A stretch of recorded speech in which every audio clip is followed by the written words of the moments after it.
Eu queria que você abrisse sua Bíblia em 1 Samuel, no capítulo 15.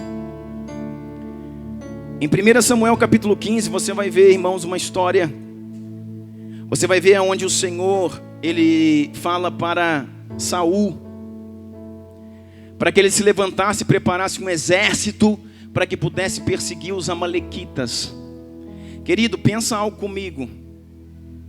Se você for começar a ler a primeira parte aí de 1 Samuel 15, você vai ver que o Senhor fala assim: eu vou levantar e vou estabelecer juízo contra os amalequitas. Porque este povo, os amalequitas, na época em que nós estávamos no deserto, caminhando no deserto, eles saíram de debaixo da terra. Sabe como os amalequitas faziam? Olha aqui para mim. Sabe como é que é a ação dos amalequitas? Eles se escondiam debaixo da areia do deserto e ficava só um buraquinho assim, ó, para ficar o nariz para fora. E debaixo das areias do deserto eles se escondiam, né? Lógico que em horários que as areias estavam mais frescas. E quando o povo vinha passando, era ali que eles ficavam escondidos. Eles eram terríveis.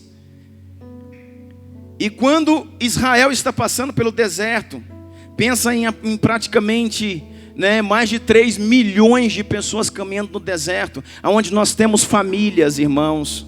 E este povo que estava andando eram os hebreus, ou seja, era Israel, ou seja, era a igreja profética.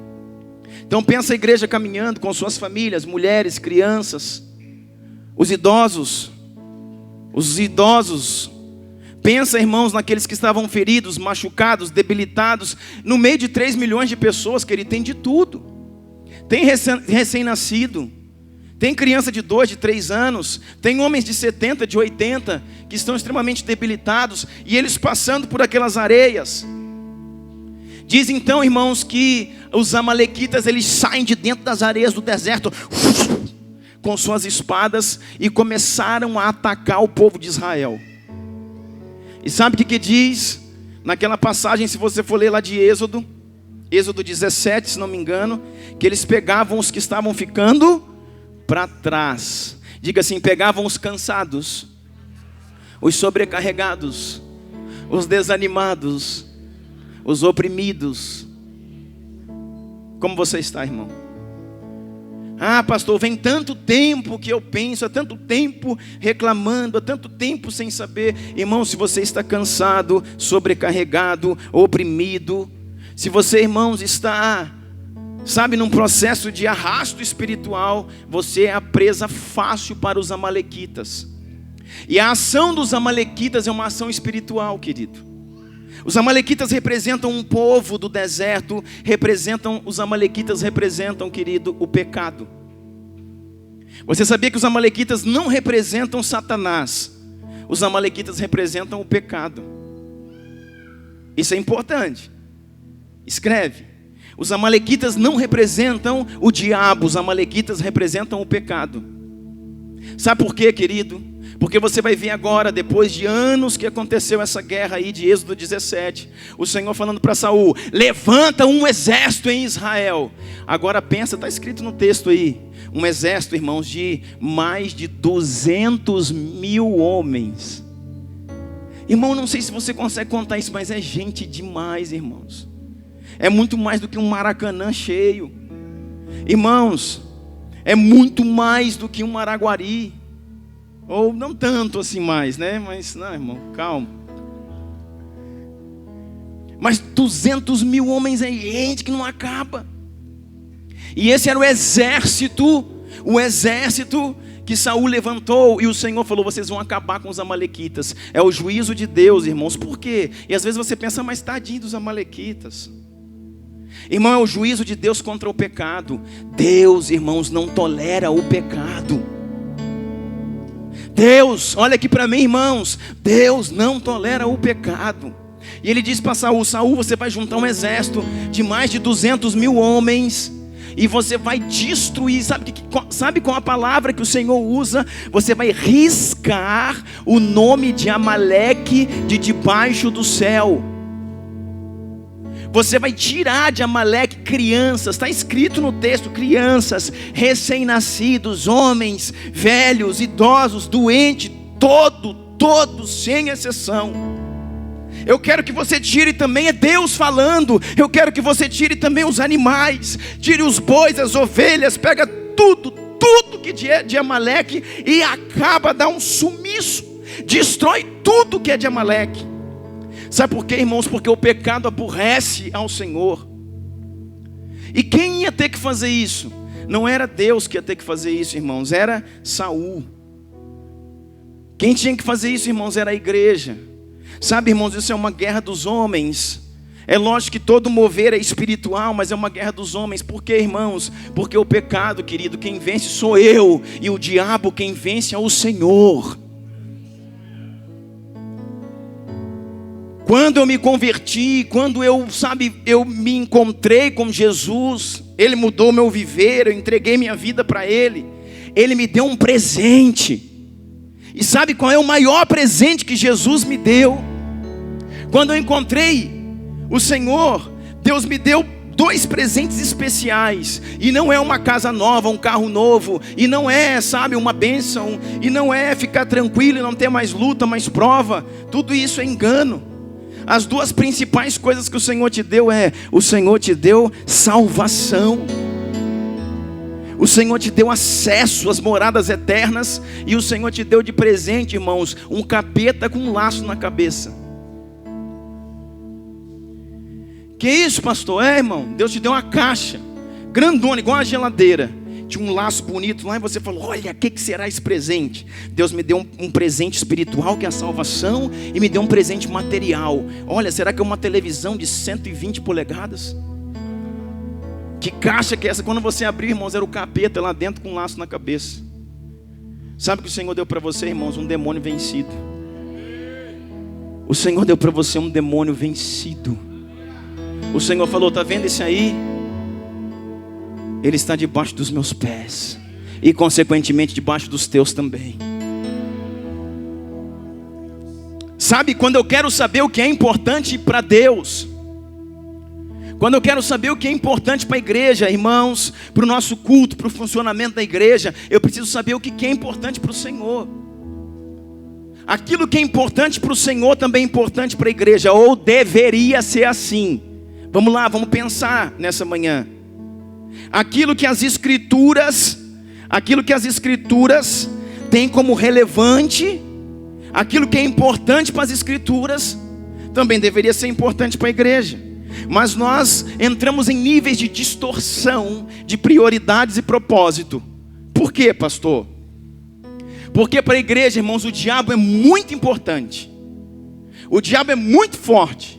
O diabo é culpado por quase 90% das coisas que acontecem no mundo. E eu quero dizer, irmãos, a Bíblia Sagrada não dá essa ênfase para o diabo. As Escrituras não dão essa ênfase para o diabo. Se você for ler a Bíblia de Gênesis e Apocalipse, vou te falar, fala pouco do diabo, é ou não é? Ou minha Bíblia é diferente da sua? Fala pouco do diabo, irmão. A Bíblia fala pouco do diabo e dá pouca ênfase para ele. Diz que ele é forte, diz que tem que tomar cuidado, mas dá pouca ênfase para ele. A Bíblia dá muito mais ênfase para o pecado. A Bíblia fala muito mais do pecado do que do diabo. Ah, pastor, aí vem, irmãos. Mas todo pecado, irmãos, todo pecado, pastor, vem do diabo. Não, irmãos. Todo pecado, irmão, vem de falta de vergonha.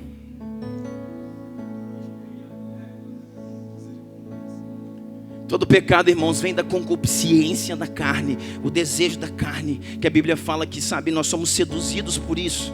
E isso, irmãos, nos arrasta. Sabe por quê, irmãos? O diabo, ele não tem o poder de derrubar você.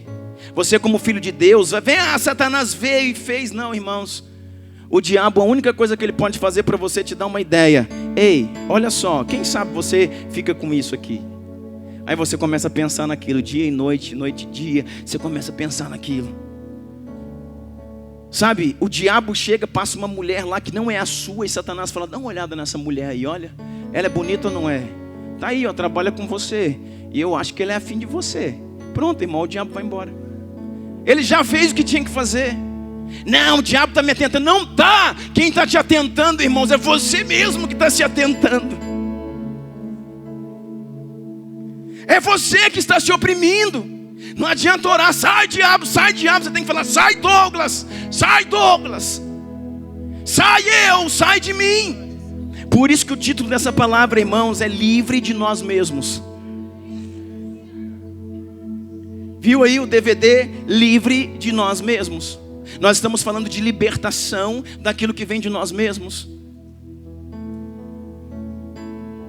Sabe por quê, irmãos? Eu tenho entendido que libertação, processo de libertação, anota aí, libertação, é o processo pelo qual, pode anotar, a libertação é o processo pelo qual eu venço, não somente o diabo, que é só a primeira pecinha. Da pecinha você não escreve, irmãos, tá? Libertação é o processo que eu não somente venço o diabo, vírgula, mas principalmente venço a mim mesmo. E sou vencido por Deus. Isso é libertação. É você ser vencido por Deus. Nós queremos vencer, vencer. Por isso que essa manhã não é a manhã da sua vitória, é a manhã da sua derrota. Você vai ser derrotado pelo Espírito de Deus, e Ele vai governar sobre a sua vida. Você pode aplaudir ao Senhor. Se manifeste. Aleluia. Porque o princípio da libertação, o primeiro passo, e é fácil, não é o mais difícil. A libertação consiste em vencer o diabo, ok, mas principalmente eu tenho que vencer a mim mesmo. E tenho que ser vencido pelo Senhor. Deus tem que me vencer, irmão. Deus tem que me vencer. Por isso que eu estou falando, qual que é a ação do diabo? O diabo está querendo que eu pegue aquilo ali que não é meu. O diabo está fazendo eu olhar para aquela mulher, fazendo eu olhar para aquele homem, colocando sentimentos. Irmãos, Satanás só passou lá e falou, ei, deixa eu te contar uma coisa. Dá uma olhada lá, ó. Aí você olhou. Tá vendo? É bonito, hein? Aí você pensou, é verdade. E ele falou assim, ó, e dando mole para você, rapaz. E o diabo falou, ó, tchau. E aquilo começa a consumir você. Aquilo começa a consumir você. Será que é? Será que não é? Aí você olhou uma vez e olha de novo e pensa aquilo, e aquilo vai te consumindo. E esse é o pecado, não é o diabo. Tá vendo esse dinheiro aí, ó? Isso aí não tem dono não. Se você pegar, ninguém sabe, ninguém viu. Pega isso aí, rapaz. Aí você fica lá e não pega de primeira, você fica pensando, pego, não pego, pego, não pego, ninguém viu, tal. O diabo está lá sorrindo, irmãos. Satanás está sorrindo da sua cara, lá de longe, olhando, pego, não pego, faço, não faço, aí você pega. E pegou a primeira vez, irmãos, aí você pegou e você está pego. Sabe por quê, irmãos? Quando eu quebro um princípio, o princípio mais tarde vai quebrar a mim. Se uma pessoa chegar lá no alto, num prédio de 10 andares, e falar assim, prédio de 10 andares, doido, e diz assim, olha aqui para mim, vou vencer a lei da gravidade, vou pular. O cara vai, pula lá de cima e vem, chega lá embaixo, irmão, esborrachou. Ele venceu a gravidade ou a gravidade que venceu ele? Quem que subsistiu e quem foi embora? Esse é o princípio que você quebra. Você acha que quebrei o princípio, mas o princípio permanece. Honra permanece. Santidade permanece. Devoção à minha esposa permanece. Eu quebrei o princípio. Não, o princípio está lá. Você será quebrado por ele. E nós como igreja temos que entender isso, irmão. De tanta coisa que nós estamos vivendo. E o que eu estava falando aqui é que aqueles homens se escondiam debaixo das areias e saíam. Esses eram os amalequitas. E o povo de Israel vinha caminhando. Pensa comigo, vamos fazer um filme nessa manhã. 3 milhões de hebreus andando. E eles andavam devagarzinho no deserto, querido. Por quê? Porque não era só soldado. Quem que estava lá no deserto? Tinha homem, tinha mulher, tinha casado, tinha solteiro, tinha jovem, criança, velho, doente, tinha tudo. Só que, irmãos, os mais fortes já estavam na frente. Os mais jovens estavam na frente. Os preparados fisicamente estavam na frente. Isso falam de homens com preparo espiritual para caminhar como igreja. Só que lá atrás estavam os cansados, os sobrecarregados, os doentes, os velhos. E aí os amalequitas saíam e cortavam o pescoço. E, irmãos, era só crueldade, é para matar mesmo. Sabe que isso fala, irmãos, da ação do pecado, que tem conseguido tocar uma parcela da igreja que está se arrastando, que perdeu as forças de lutar. Por isso nessa manhã você está aqui, irmãos, não para ser acusado, mas que essas forças retomem, para que você retome essas forças, para que a glória de Deus venha sobre ti, para que ela te renove. É uma manhã de renovo, querido. Você está entendendo? Agora eu pergunto para você, o Senhor agora, depois que passou isso aí, você sabe que essa passagem que eu estou falando de Êxodo, é quando então eles têm uma estratégia. E você sabe que o Moisés vai lá e sobe no monte.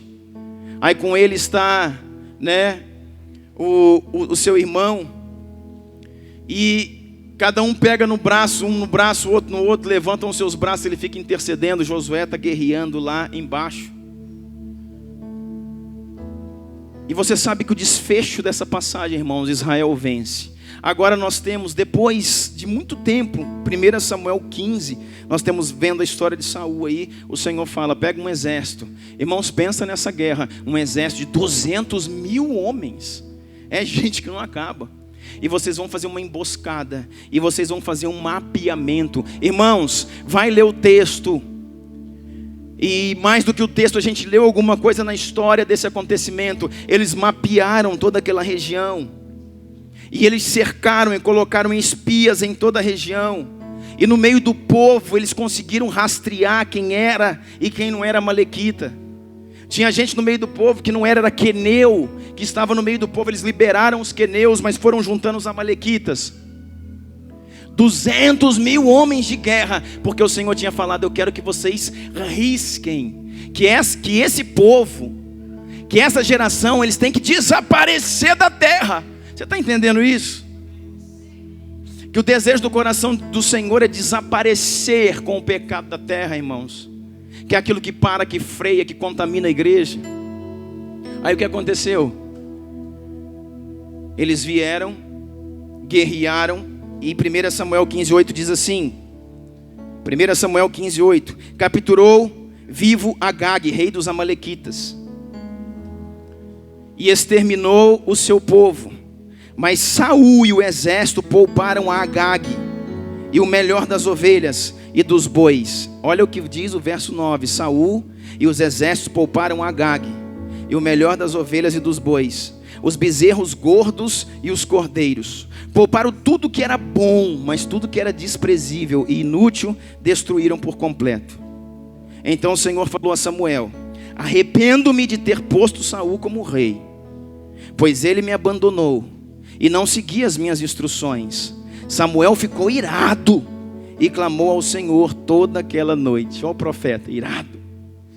Por quê? Porque o rei Saul vai lá, irmãos, guerreia com 200.000 homens, e ele poupou tudo que era bom. Tinha gado, tinha ovelha, tudo que era gordo, bonito, formoso. A desculpa era, Mateus, nós vamos sacrificar a Deus. Conversa, irmão. Conversa. O que você tem deixado viver na sua vida aí, querido? Aquilo que você tinha que matar, mas que está ficando vivo, está vivo na sua vida, que você diz, não, isso aqui é para poder servir ao Senhor. Isso aqui é para agradar a Deus. Com isso aqui eu vou servir o Senhor. Pare de mentir para si mesmo. Com isso aqui eu vou servir ao Senhor. Com isso aqui eu vou adorar o Senhor. Eles mantiveram vivo, irmãos, alguns amalequitas. Escutem isso. Eles manteram vivos o rei de Amaleque, que era Agag. E Agag era rei dos amalequitas e estava vivo. E alguns animais, os principais dos animais. E você vai ver aí nesse texto, querido, que então Samuel vem, Deus fala para o profeta, vai lá e fala para Saul, que acabou o reinado dele. Vai lá e fala para Saul que ele fez, sabe, isso foi a gota final, foi o pingo d'água. Deixa eu falar uma coisa para você, irmãos. Deus não estava dando esse ultimato em Saul, irmãos, porque aqui ele estava errando pela primeira vez. Deixa eu falar uma coisa para você, pastores, líderes, homens de Deus que estão nessa manhã. Saul estava num processo de desaprovação durante muito tempo. Saul vinha sendo desaprovado durante muito tempo. Saul era um líder, irmãos, que foi o Senhor que colocou ele lá. Foi Deus, irmãos, que colocou Saul. Foi o povo que pediu, mas foi Deus que colocou. E ele vinha sendo desaprovado. E chega esse momento, o Senhor fala para ele, olha Samuel, fala que acabou, deu, já era. E o verso 8 diz assim, perdão.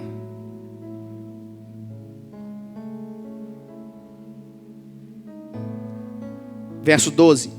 De madrugada Samuel foi ao encontro de Saul e lhe disseram, Saul foi para o Carmelo, onde ergueu um monumento à sua própria honra, e depois foi para Gilgal. Você entendeu o que eu li aqui? Saul, ele ergueu um monumento, uma imagem ao seu próprio eu. Quando Samuel encontrou Saul, disse, o Senhor te abençoe. Eu segui as instruções do Senhor. E Samuel, porém, perguntou, então que balido de ovelhas é esse que ouço com os meus próprios ouvidos, e que mugido de bois que estou ouvindo? Deixa eu te falar uma coisa. Saul, irmãos, ele construiu um monumento para ele mesmo. Se você continuar lendo esse texto, nós não temos tempo para trabalhar isso. Você vai ver que Samuel vai falar para ele, ei, cara, deu. O Senhor tirou de ti o teu reino. E sabe o que ele vai falar? Ele vai falar assim, pequei contra o Senhor. Saul vai falar, porém, Samuel, honra-me diante do meu povo. Não conta isso para o povo que eu estou desaprovado. Eu posso estar desaprovado pelo Senhor, mas me mantenha aprovado diante do povo. Irmão, pelo amor de Deus, esse é o retrato da igreja. Esse é o retrato muitas vezes da minha e da sua vida. Saul, ele fez um monumento para ele mesmo. Sabe por quê, querido? Porque ele queria ser o rei popular. Ele governava para os homens e nunca governou para Deus. Você vai ver nesse texto ainda que o Senhor fala assim, ó, através da vida de Samuel, sendo você, Saul, pequeno aos seus próprios olhos, eu não te abençoei. Deus está falando com Saul. Qual que era o problema dele então? Ele era pequeno aos seus próprios olhos. Ele tinha uma imagem distorcida de si mesmo. Cadê minha esposa? Minha esposa é psicóloga que me ensina essas coisas, viu, irmão? Que eu falei a última vez a ele, não tinha uma autoimagem. Ela falou, todo mundo tem autoimagem. Eu falei, como que é então? Ele tinha uma autoimagem distorcida. Eu falei, aleluia. Ainda bem que eu tenho pastora, né, irmão? Ainda bem que eu tenho pastora e uma esposa que cuida de mim. E sabe essa mulher, irmão? Samuel falou para Saul desse jeito. Sendo você pequeno aos seus próprios olhos. Saul olhava para si mesmo e se achava pequeno, inferior. Sendo você pequeno aos seus próprios olhos. Eu não te levantei, não te coloquei sobre todo o povo. Como que você faz uma coisa dessa? Ele tinha uma autoimagem distorcida. Irmãos, a autoimagem distorcida é problema de identidade e leva líderes como nós somos a governar para o povo e não para Deus. Por quê? Porque eu trabalho buscando a aceitação das pessoas. E eu não sei se você está entendendo o que eu estou falando nesse café, mas irmãos, isso é muito importante para nós nessa manhã. Porque se eu for fazer qualquer coisa, liderar um grupo que seja, uma célula que seja, um convívio que seja, se eu for liderar um culto doméstico, 3, 4 pessoas, eu tenho que começar no princípio que eu estou liderando pelo Senhor, para o Senhor. E o meu objetivo nunca vai ser, irmãos, liderar para as pessoas, mas para Deus. A Bíblia fala o problema de Saul. Ele era pequeno aos seus próprios olhos, ele se via inferior, complexo de inferioridade, ou seja, crise de identidade. Quando eu não sei quem eu sou, não sei o que devo fazer, estou sem destino, não cumprirei meu propósito. Busco, voltamos lá no início, uma estratégia, uma coisa, um jeito, um não sei o que eu preciso não é buscar nada, é saber quem eu sou no Senhor. O que Deus me chamou para fazer. O que Deus me chamou para fazer. Você está entendendo? Ele tinha uma autoimagem distorcida, um complexo de inferioridade, uma crise de identidade. E por isso ele liderava o povo, pensando em agradar o povo. Ele foi e fez um monumento de si mesmo. E quando Samuel falou assim, cara, o Senhor tirou de ti o teu reino. Irmãos, olha aqui, Saul está aqui, com a sua espada, a sua armadura, sua capa, sua coroa. Está lá, ó. E o Samuel vem do outro lado aqui. Samuel vem com a sua roupa, a capa, a estola que o sacerdote usava, né, e os profetas. E Samuel, como profeta, para diante de Saul e fala assim, cara, oh meu Deus, seu reino foi tirado de ti. E sabe o que ele fala? Saul diz assim, então faz só uma coisa para mim. Eu entendi que meu reino foi tirado, eu entendi que vai chegar o tempo que eu vou sair de cena, eu entendi que eu pequei, mas honra-me diante do meu povo. Fala que eu estou bem na fita com Deus. Irmãos, assim muitas vezes sou eu e você liderando diante de pessoas onde nós estamos sendo desaprovados por Deus, mas buscando a aprovação de homens, porque afinal de contas eu tenho que conduzir uma igreja. Afinal de contas os membros não podem diminuir. Afinal de contas os dízimos têm que entrar. Eu preciso pagar as finanças, pagar isso, pagar a construção, pagar não sei o que. Eu me tornei refém do dinheiro. Então eu, desaprovado por Deus, continuo na frente e falando para o povo, eu sou 10. Está tudo bem comigo, enquanto, irmãos, o Senhor já tirou das minhas mãos o meu governo. E isso só tem um tempo, irmãos, para terminar.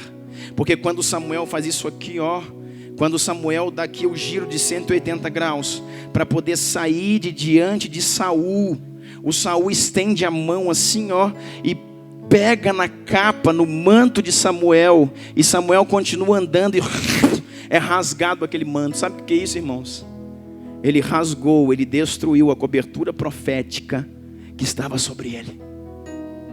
Samuel era o profeta. Ele tinha um manto profético. E ele cobria, ele ajudava, ele orientava o rei. Sabe o que o rei fez? Sabe o que o governante fez? Ele rasgou, destruiu, eliminou a cobertura profética que estava sobre ele.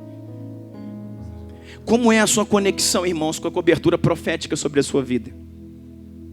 Nós vamos falar, sabe, talvez no próximo café sobre discipulados. Irmãos, quem é que fala no seu espírito? Com quem você caminha? Com quem você anda? A quem você presta contas? Não, eu sou do fulano de tal independente. Ninguém no reino é independente, irmão. Todos nós somos dependentes. Porque tem uns irmãos sendo independente até de Jesus. Nem de Deus ele está dependendo mais. Fazendo o que quer, o que dá na telha, de qualquer jeito, de qualquer forma, de qualquer maneira. Eu faço, eu desfaço. Eu levanto, eu destruo, eu mudo. Eu caso, eu separo e caso de novo. E mudo disso, mudo de cidade, mudo de igreja. Eu vou fazendo, irmão. E o Senhor, olha, profeta, diga diante do meu povo que eu estou aprovado. Meu problema, sabe, o meu negócio é com o povo. Se o povo seguir minha voz e me amar com Deus eu me acerto depois. Esse acerto vai custar muito caro, querido. Esse acerto vai custar muito caro. Por isso é o tempo, irmãos, aqui nessa manhã, da gente colocar as cartas na mesa. É o tempo da gente colocar as máscaras na mesa. Irmãos, eu vou ter que começar o ano de 2017 dizendo: eu sou assim, assim, assim, assim. Eu falei aqui, errei ali, tropecei aqui, eu quero mudar. Procure, irmão, o seu pastor, procure o seu líder, procure a pessoa, o seu pai espiritual, aquele que sabe, que exerce o manto profético, a cobertura profética sobre a sua vida. Abre seu coração, irmãos. Fala: olha, meu problema é aqui, minhas fraquezas são aqui, é área financeira, é área sexual, aqui eu falho, aqui eu sou assim, eu preciso de ajuda. Eu preciso de ajuda. Eu quero expor a minha vida, eu quero falar das minhas coisas. Não é, irmão, para qualquer um, para o seu vizinho de casa, para a pessoa do seu trabalho que você não conhece. São para homens de entendimento, homens de reino, homens que vão cuidar do seu coração. Homens que vão receber as suas palavras, não para julgar você, mas para pegar na sua mão e falar: então vamos começar de novo. Do jeito certo, da forma certa, fazendo a coisa certa. E vai dar certo, irmão, vai dar certo. Porque Deus é o Deus dos começos, dos recomeços. Deus é o Deus que se agrada daquilo que é transparente. Deus é o Deus que se agrada do pastor que diz para a igreja: eu falhei, eu pequei, estou passando meu microfone para o substituto, para o meu filho na fé, e daqui a pouco eu volto. Se você é somente um membro, você pode até desaparecer dessa igreja e nunca mais olhar na minha cara.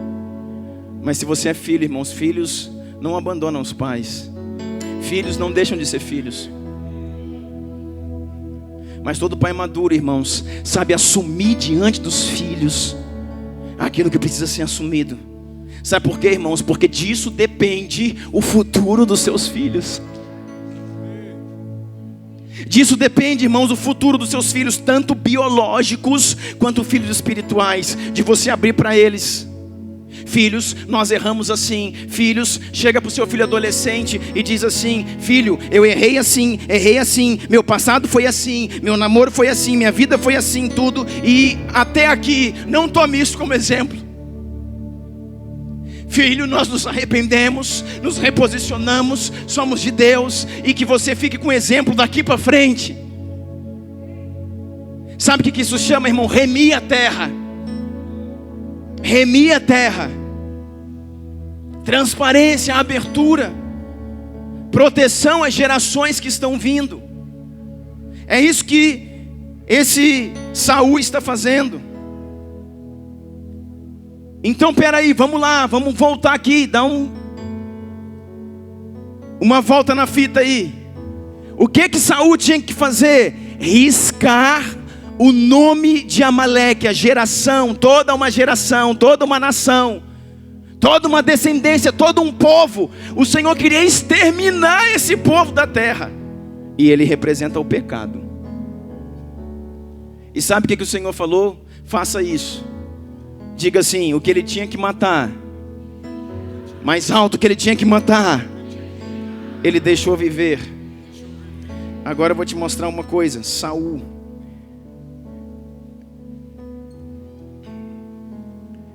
abra sua Bíblia comigo.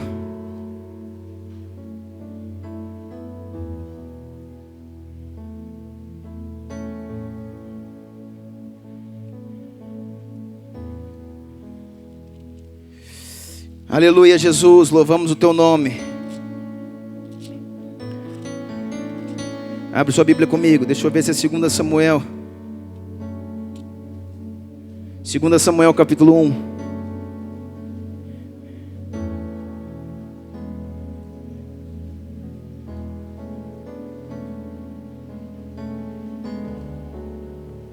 Vamos lá, irmãos. 2 Samuel capítulo 1 diz assim: segundo livro de Samuel, no seu capítulo 1, depois da morte de Saul, voltando Davi da derrota dos amalequitas, e ficando Davi 2 dias em Ziclag. Eita, pera aí. Saul já morreu, só que Davi está lutando com os amalequitas. Tá certo isso aqui, irmão?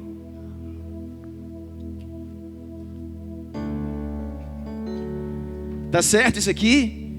Não tinha que uma geração ter desaparecido? O que Deus está mandando você fazer, irmão? Que é uma vida inteira você não faz? O que Deus está falando para mim? Ô Douglas, mais um ano, mais um ano, mais um ano, mais um ano. Ah, pastor, essa palavra aí é muito difícil. Pedro falou assim para Jesus, querido. Jesus pregava e Pedro falou assim: ô Jesus, essa palavra do Senhor é muito dura, ninguém aguenta. Tinha uma multidão que seguia a gente, só tem uma meia dúzia agora, o Senhor tem certeza? Sabe o que o Senhor falou para ele? Você quer ir também? Falou ou não, irmão? Ou estou inventando? Você também quer ir? Deus abençoe, querido. Falou, não. Não. Os discípulos diziam: onde iremos nós se só tu tens a palavra de vida eterna? E o Senhor falou para Pedro, quando ele falou assim: Pedro, olha aqui. Porque Jesus primeiro ele dava uma pancada, né, irmão? Depois ele assoprava. Primeiro dava uma chicotada, depois ele dava um beijinho. Falou: Pedro, você quer ir também? Pedro falou: não, não vou não. Aí ele falou: então vem cá, filho. Olhou bem nos olhos dele e falou: Pedro, não há ninguém que deixe pai, mãe, tio, tia, irmão, irmã, por minha causa, que resiste a essa palavra, que caminha comigo, que não receberá ainda nesta vida e no porvir 100 vezes mais. Está entendendo? É nesta vida, irmão, é agora e no porvir 100 vezes mais. Mas está escrito aí: depois da morte de Saul, voltando Davi da derrota dos amalequitas e ficando Davi 2 dias em Ziclag, sucedeu ao 3º dia que um homem veio do arraial de Saul, com vestes rotas, com terra sobre a cabeça. Sucedeu que, chegando ele a Davi, se lançou no chão e se inclinou. Davi lhe disse: de onde vens? E ele disse: escapei do exército de Israel. Disse-lhe Davi: como foi lá isso? Peço-te, diz-me. E ele respondeu: o povo fugiu da batalha, e muitos dos povos caíram e morreram, assim como também Saul e Jonatas, seu filho, foram mortos. Disse Davi ao jovem que lhe trazia as novas: como sabe tu que Saul e Jonatas, seu filho, são mortos? Então disse o jovem que lhe dava a notícia: cheguei por acaso no monte Gilboa, e eis que Saul estava encostado sobre a sua lança, e eis que os carros e capitães da cavalaria apertavam com ele. Olhando ele para trás de si, viu-me, viu a mim, chamou-me e disse, e eu falei: eis-me aqui. E ele me disse: quem é você? Ele me disse, Saul morrendo perguntou: quem é você? E eu lhe disse: sou um amalequita. Tá certo isso? Tem amalequita vivo ainda? Então fica ligado. Ele me disse: sou um amalequita. Então ele me disse: peço-te, arremeta-se sobre mim e mate-me, porque angústias me têm cercado, pois toda a minha vida está ainda em mim. Arremessei-me, pois, sobre ele e matei, porque bem sabia que não viveria depois da sua queda. E tomei a coroa que tinha na cabeça e a manilha que trazia nos braços, e trouxe aqui para o Senhor. Você entendeu?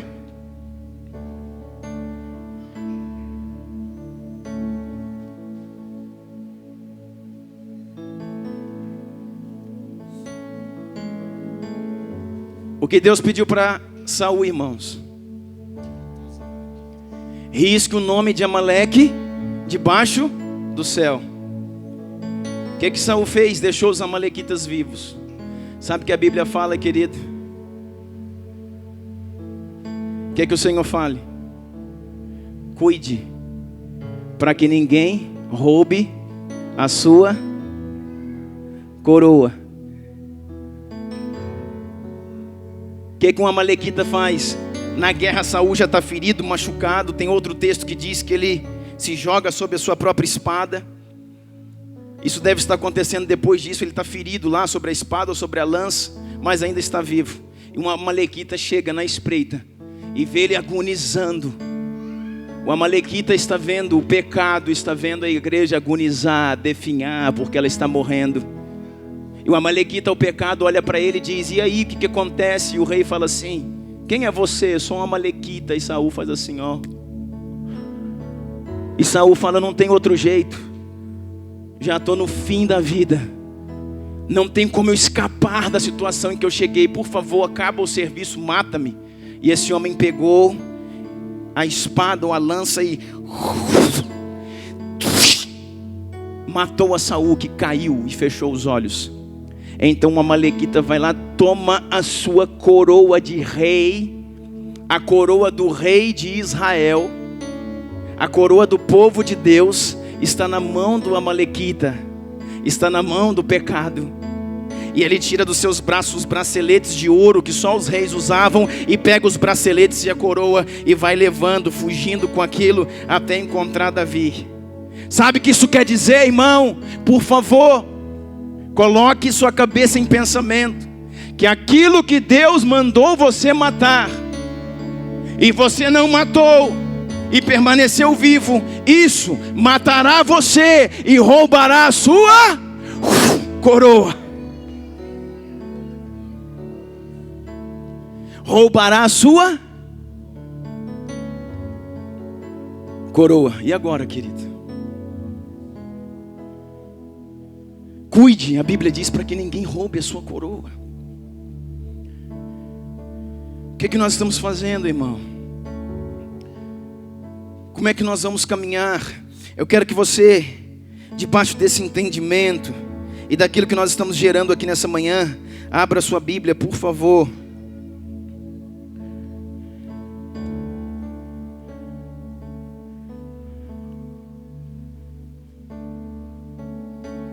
Em Números capítulo 33, verso 50. Deixa eu falar uma coisa para você, querido. Esse é o tempo, irmãos, de maturidade.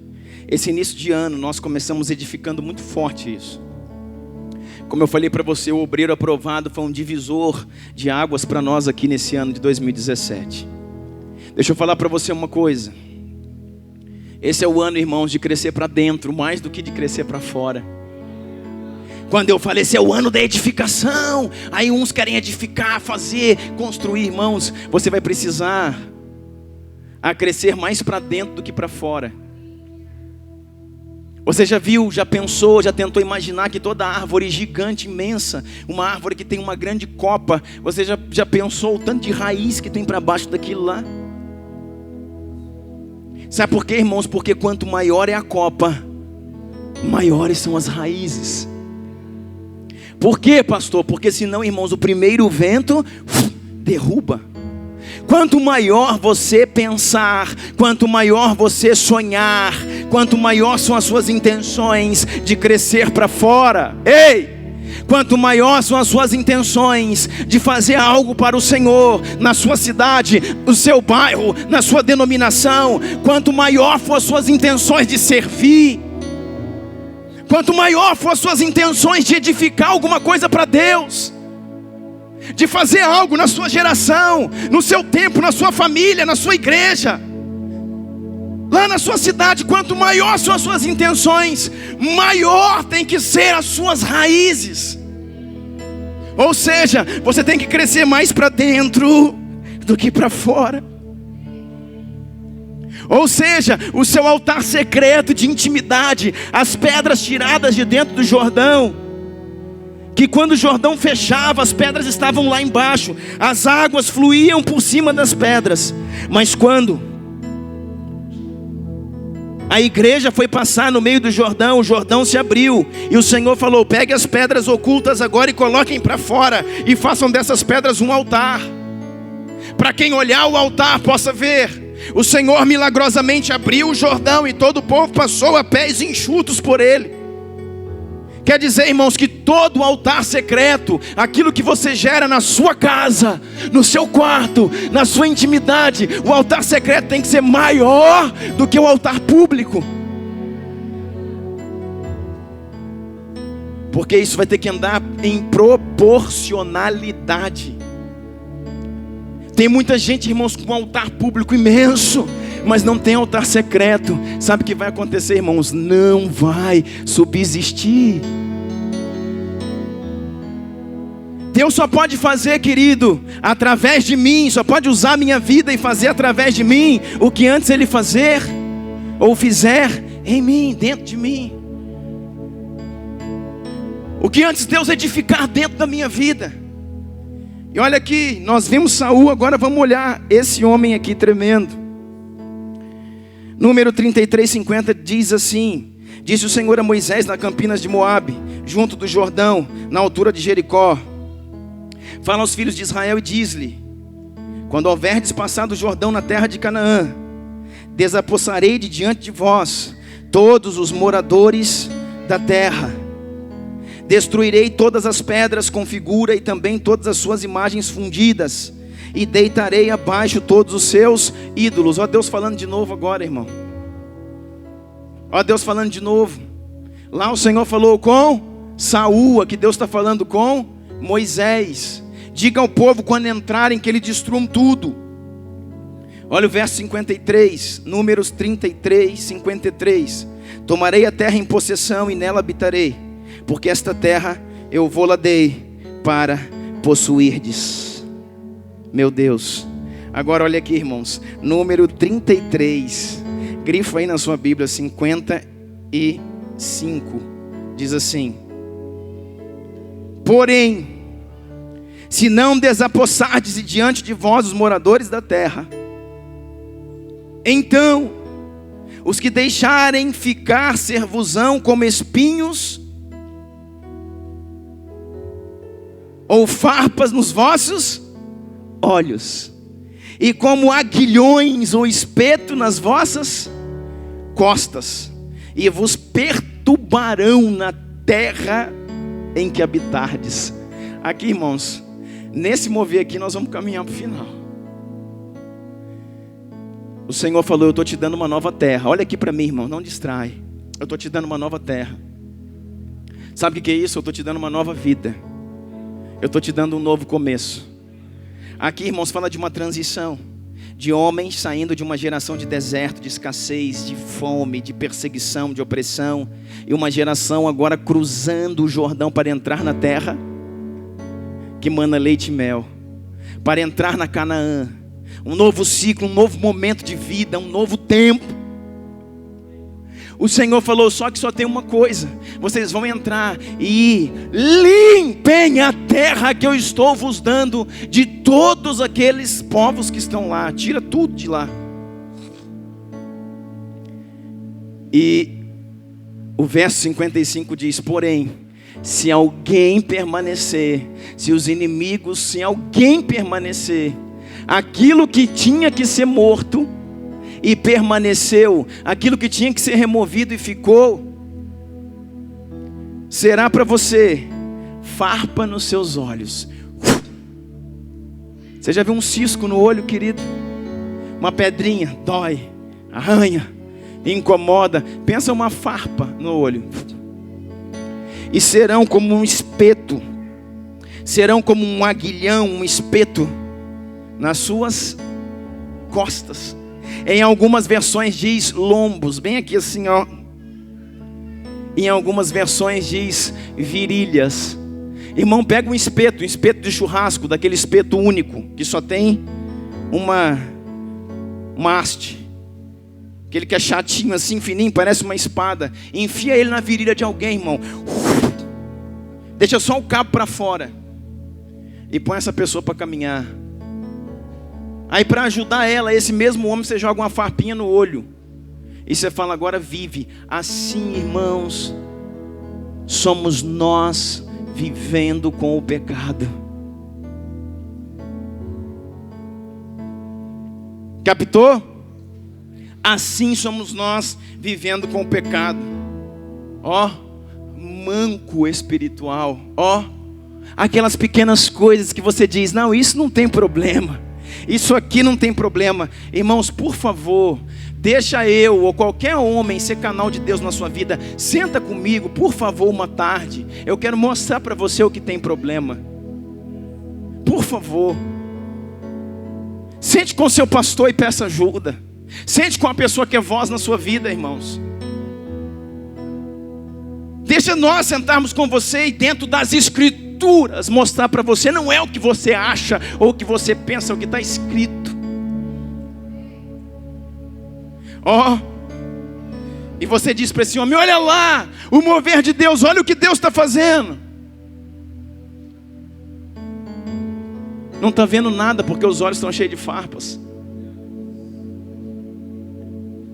Então o que o Senhor falou? Se vocês deixarem alguém ficar, vai ser como espetos na virilha, vai ser como farpas nos olhos. E diz o que aí? Vai incomodar vocês na terra, na nova terra. Vocês estão mudando para uma nova terra, um novo ambiente, um novo lugar no espírito. Só que precisa uma nova terra, uma nova dimensão, um novo ano. Rompeu 2017, um novo ano, um novo ciclo, um novo momento. Precisa de novas ações. Precisa de nova vida. Precisa de novos começos. Eu preciso ser diferente. Me ajuda, Espírito Santo. Eu preciso ser diferente. E aí eles entraram na terra e luta de cá, luta de lá, espada para cá, espada para lá, escudo, e entra e sai, confusão, pronto. Tomaram a terra que o Senhor deu. Porém, irmãos, eles desapossaram, vamos dizer, 90% dos habitantes da terra. Mas quando se olhava para um monte chamado Sião, quando olhava para o centro de todo o reino, se você pegasse toda a terra que o Senhor estava dando para eles, a terra de Canaã, eles dividiram agora para cada tribo, fizeram a divisão de terras entre as tribos. E se você pegar no centro, existe um monte, que foi chamado depois de Sião, um complexo chamado como Sião. Lá em cima tem uma fortaleza armada. Lá é o lugar de maior dificuldade de acesso. Nenhum homem nunca acessou aquela fortaleza. Lá em cima está o que chamam de Jebuseus. Na terra existiam vários Zeus: Jebuseus, Eteus, Amorreus. E eles conseguiram limpar quase tudo. Só que nessa fortaleza, no centro de Jerusalém, em Sião, existe uma fortaleza chamada de Jebus. Lá está a cidade de Jebus, a fortaleza dos Jebuseus. E agora está todo o povo em volta daquela fortaleza, daquela montanha. Está todas as tribos. Só que quando o povo de Deus olha para cima, para o centro, para o lugar principal de uma terra, de um reino, está tomado por um povo chamado de Jebuseus. Saul não fez o que tinha que ser feito. E Josué fez, irmão? E você fez? Eu fiz? Será que eu fiz, irmão? O que Deus me mandou fazer? Será que eu tirei o que Deus me mandou tirar? Eu matei o que Deus me mandou matar? Agora olha aqui para mim, irmãos, por favor. Diga assim comigo: não se trata de deixar as coisas proibidas. Se trata de renunciar também às permitidas.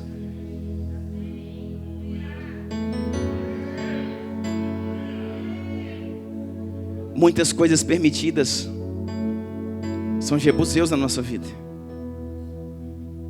E o Senhor já falou para você: tira, arranca daí.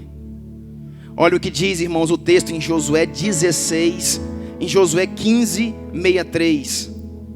Josué 15, 63 diz assim: não puderam, porém, os filhos de Judá expulsar os jebuseus que habitam em Jerusalém. Assim habitam os jebuseus com os filhos de Judá em Jerusalém até o dia de hoje. Meu Deus! Esse texto, vamos lá, olha aqui. Esse texto não foi escrito logo que eles entraram na terra.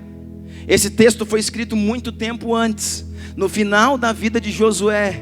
E Josué diz: não puderam, porém, os filhos de Judá expulsar os jebuseus que habitavam em Jerusalém.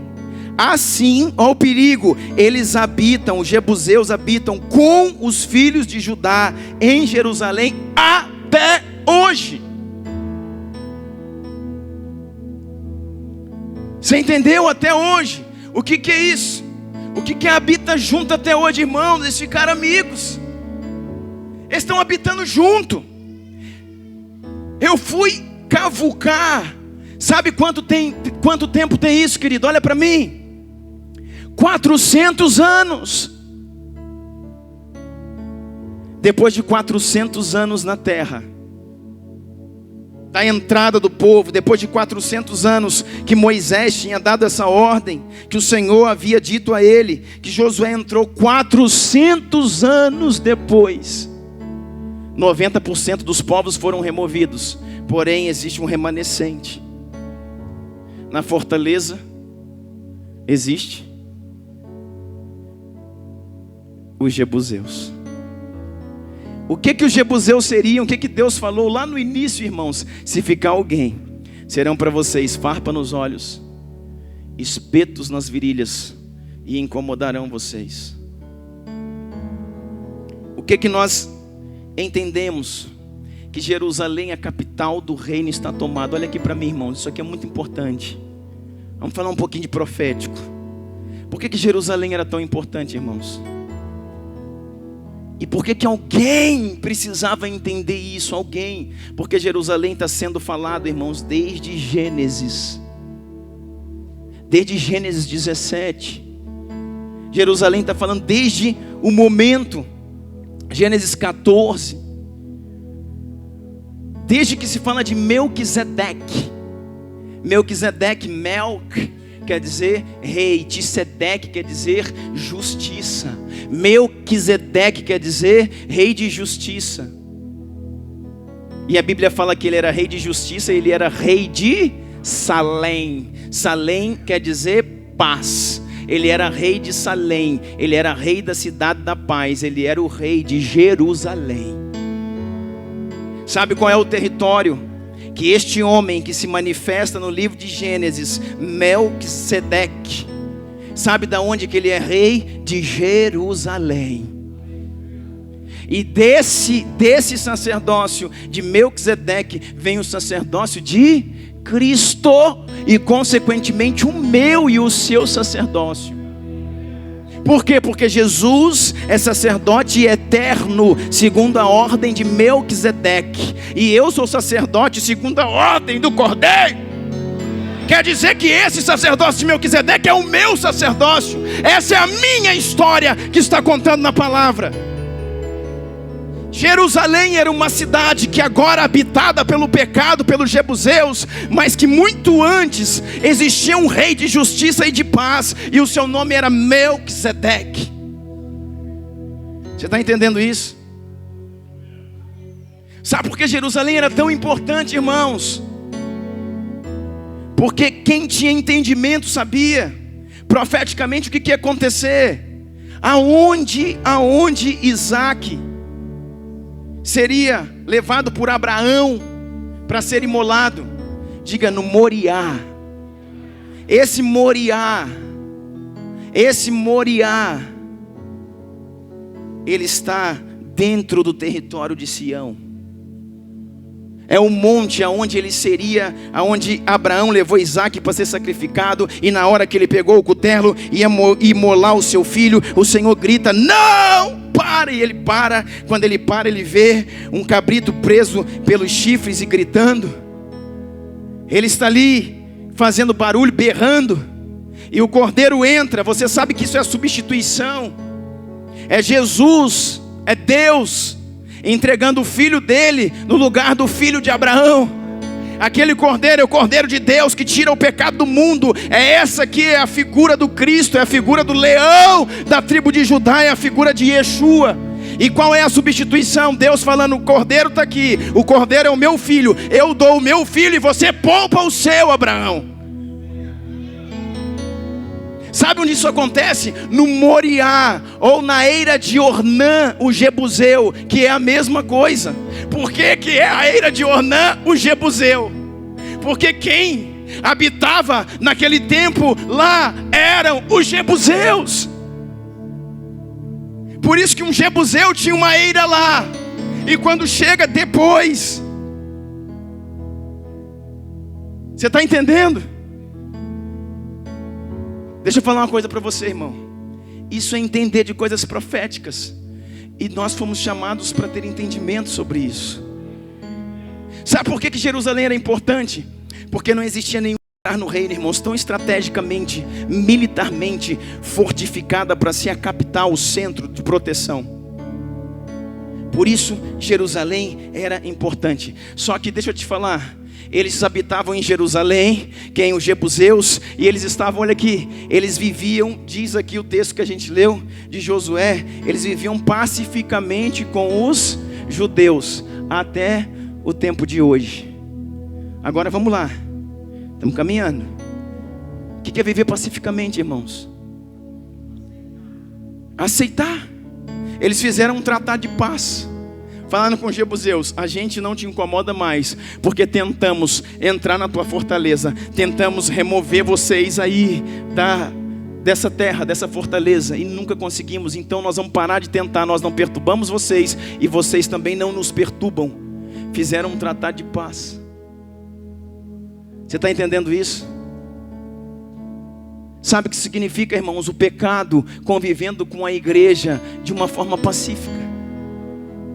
Ei, olha para mim, escuta. Tipo assim, eu falo: pecado, eu não te incomodo, você também não me incomoda. Você fica quietinho aí e a gente vai vivendo. É um comensalismo. Está ali junto.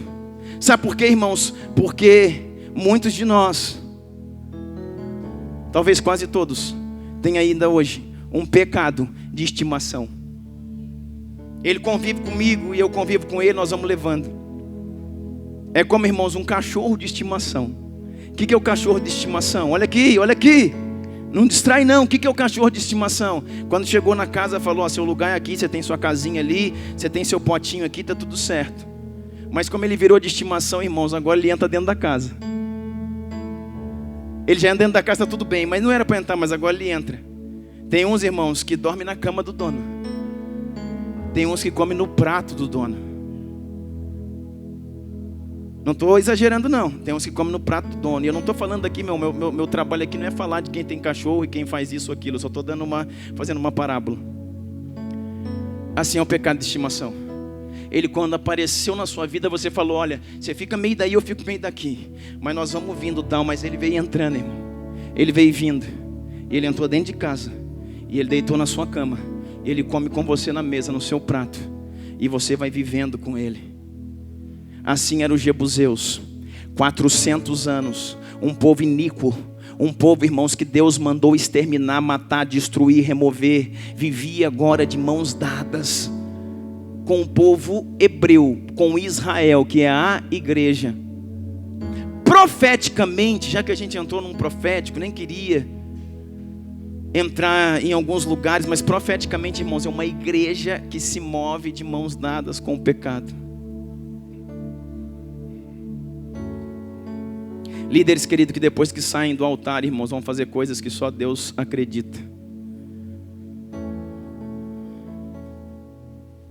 Se envolvendo com tantas coisas. é uma igreja, irmãos, de mão dadas com o pecado. E se a gente tirar os olhos da igreja, vamos falar de mim e de você, que é mais pontual. Sou eu, irmão, de mão dadas com algo que Deus já falou. Arranca isso, quebra, tira isso da sua vida. Sabe como que isso acontece? Deixa eu só te dar alguns exemplos. Nós estamos em dias de alinhamento. Sabe como é que os jebuseus trabalham? É só você não mexer comigo e nós não teremos problemas. É só você não mexer comigo. Olha aqui para mim. É só você não mexer comigo. É só você não mexer em algumas áreas e nós não temos problema. Por exemplo, casamento. Você, líder, homem de Deus. Você que quer servir a igreja. Você que é diácono, presbítero, servo. Servo, você foi chamado para ser filho. Você que é filho. Como é que está o seu casamento? Não, pastor, não mexe nisso não. Vamos mexer sim, irmão. Vamos mexer. Como é que está? Como é que está seu casamento? Ah, você casou, descasou, separou, casou de novo. Irmão, não tem problema. Agora não tem problema mais, porque a questão é corrigir. Não estou falando que não tem problema fazer isso. Não me interprete mal. Eu estou falando que já foi feito. Foi feito, agora vamos corrigir o que dá para ser corrigido. Mas, por favor, traz para a mesa. Deixemos nós de ser hipócritas e fariseus. Traz para a mesa. Pastor, o meu pecado eu adulterei. Pastor, eu fiz isso. Pastor, eu forniquei. Pastor, eu fiz, descasei, voltei. Pastor, e agora? O que eu faço? Eu me arrependi. Eu quero começar de novo. Eu quero resolver minha situação. O que eu faço? O que a Bíblia diz que eu faço? Como é que eu faço? Pelo amor de Deus, alguém me ajuda.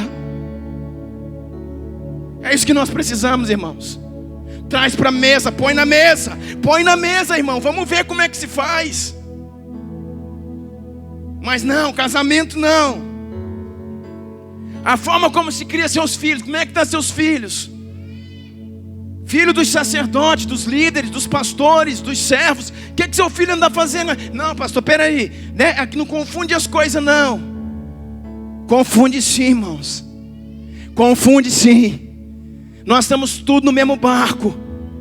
O pecado, irmãos, da sua vida, do seu filho, influencia a minha. E o meu pecado, o pecado dos meus filhos, influencia a sua vida.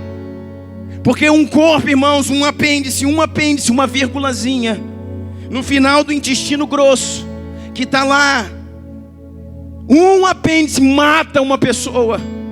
Septicemia, infecção generalizada, febre, dores. O que está fazendo tudo isso? O miserável de um apêndice abre, tira, expurga a infecção, expurga a sujeira, tira, limpa, lava, fecha.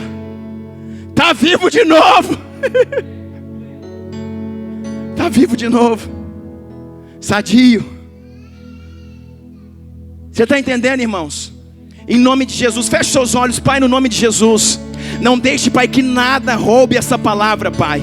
Não deixe, Pai, que movimentações, que crianças, que nenhum tipo de coisa no Espírito roube essa palavra. Deus, eu sinto, Pai, um mover muito do Senhor aqui, Deus. Curando a igreja, curando a minha vida, a sua vida. Para que 2017 entremos em lugares que nunca entramos antes. Me ajuda, Espírito. Blinda esse ambiente. Como é que está, irmãos? A sua fidelidade financeira minha. Não só com a igreja, mas principalmente lá fora. Como que eu vivo isso? Como eu administro as minhas finanças? A minha casa, a minha esposa, meus filhos. Como que está minha filha? Não, pastor. Sim, senhor, irmão. Traz para a mesa. Pastor, fiz tudo errado. Devo todo mundo. Meu nome está sujo. Não estou dizimando, não estou ofertando. Traz para a mesa. Põe aqui em cima. Essa é a minha situação. Como nós vamos fazer agora? Alguma coisa nós vamos fazer, irmão. E Deus vai vir com a sua glória. Como é que é seu namoro, irmão? Você que é levita, está no altar. Você que já ministra aqui. Essa levita fica na minha cabeça. Fogo no levita. Você que é sacerdócio de Cristo. Não existe mais levita, irmão. A ordem de Levi acabou, morreu. Você que é músico, que se move aqui em cima. Como é que está seu namoro? Pastor, não, irmão, vamos lá. Traz para cá. Pastor, eu sou um fornicário, eu tenho um problema muito sério. Eu não consigo deixar a pornografia, masturbação. Eu e minha namorada, não sei não, mas eu quero ajuda, eu preciso, Senhor. Vamos trabalhar, irmão. Traz para a mesa. Vamos tirar, irmãos, os jebuseus de Jerusalém. Vamos começar de novo. Na forma imatura como eu me relaciono com pessoas, como eu me relaciono na igreja, com pessoas, como é que é a forma como... Sabe, irmãos, esses são os jebuseus. E deixa eu falar uma coisa para você, que eu te dei alguns pontos, só para você ir para casa pensando. De jebuseus. Qual que era a característica principal dos jebuseus? 3 características principais. Primeira, eles eram resistentes a ataques. Olha como é que é o pecado, irmãos. Como assim, pastor? 400 anos dentro de uma fortaleza, ninguém, nenhum povo, nenhum exército adentrou as fortalezas dos jebuseus durante 400 anos. É isso com que nós estamos lutando. Pega no seu espírito, irmão. Isso é a força daquilo que eu estou lutando. 400 anos, ninguém nunca entrou. Ou seja, é um inimigo extremamente resistente aos ataques. 2, habitam estrategicamente em fortalezas. Espera aí, olha aqui, olha aqui, olha aqui. Jerusalém era o centro. Jerusalém era a capital. Jerusalém era a fortaleza de Sião, que no momento ainda chamava Jebus. Qual que é o centro da sua vida? Qual que é a central da alma? Coração, irmãos. E mente. Aqui, irmãos, é a fortaleza secreta dos jebuseus, atacando a alma, os sentimentos e atacando os pensamentos, a forma como você pensa, a forma como você reage. Terceira coisa dos jebuseus: primeiro, forte. Segundo, habitam em fortalezas. Terceiro, escarnecem de nós. Os jebuseus estão lá em cima olhando e falando assim: vocês não dão conta.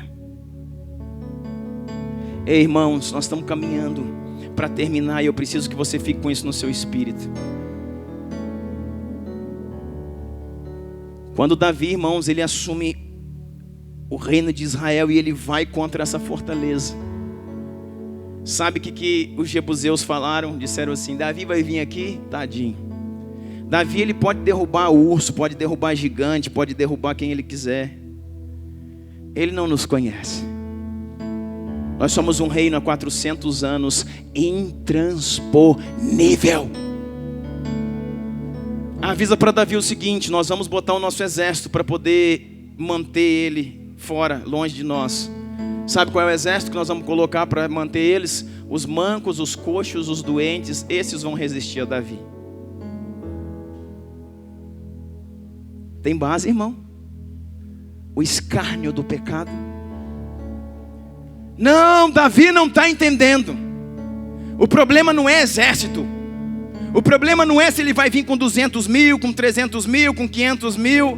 Eu não preciso de exército. Nós temos barreiras, muralhas intransponíveis. Em 400 anos, todos os povos da terra já tentaram entrar aqui, nunca ninguém conseguiu. Avise para Davi, isso é o rei dos jebuseus falando: avise para Davi que eu vou botar o meu exército aqui. O exército que eu vou colocar para lutar com ele vai ser os coxos e os mancos, os doentes. Porque o problema não é lutar com o exército, o problema é passar as muralhas. Parece coisa invencível de vencer. Esse é o nível daquilo que está aí dentro da sua mente, do seu coração. Esse é o nível, irmão, daquilo que está aqui dentro, me consumindo há tanto tempo. E eu lutando contra, e eu lutando contra, e eu lutando contra, e eu lutando contra. Quantas vezes você já saiu de uma reunião como essa, nesse café? Quantas vezes você já saiu de uma reunião como esse café e falou: agora minha vida vai ser diferente. Agora minha vida vai ser diferente. Agora vai dar tudo certo. Quantas vezes? Aí passou, irmãos, uma semana, você não lembra mais o que pregou no café. Aí passou 15 dias, você caiu no mesmo pecado que tinha caído antes do café. E no dia seguinte os jebuseus falam para você: eu falei que você não dá conta. Eu falei que você não consegue. Esses jebuseus, irmãos, não é o diabo, é a fortaleza, a estrutura do eu. Eu falei que você não consegue. Falei que você não consegue. O que é que nós vamos fazer, querido? Sabe o que nós vamos precisar? Nós vamos precisar de uma estratégia, querido, cirúrgica. E uma estratégia cirúrgica, extremamente espiritual, para que a gente vença.